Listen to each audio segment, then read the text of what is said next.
ஆனால் மக்களுக்கு செய்ய மாட்டேறாங்க. சரியான ஒரு ஒரு ஒரு கிராமத்துக்குள்ள கிராமம் தான் இந்தியாவோட முதுகெலும்புறாங்க. ஒவ்வொரு மாநிலத்தோட முதுகெலும்புன்னு சொல்கிறாங்க. அந்த கிராமத்துக்கு வந்து சரியான சாலை இருக்கா? இல்லை.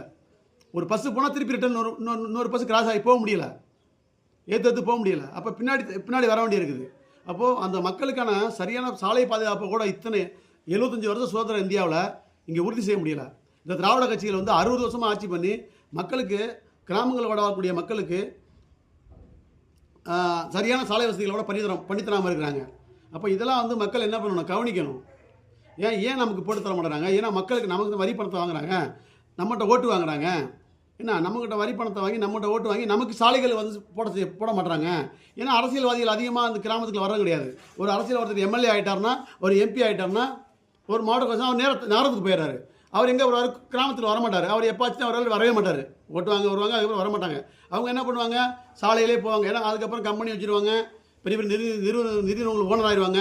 அவங்களுக்குலாம் 8 வழிச்சாலை, 4 வழிச்சாலை, 6 வழிச்சாலை, அதில் தான் அவங்க போவாங்க. வேகமாக வருவாங்க.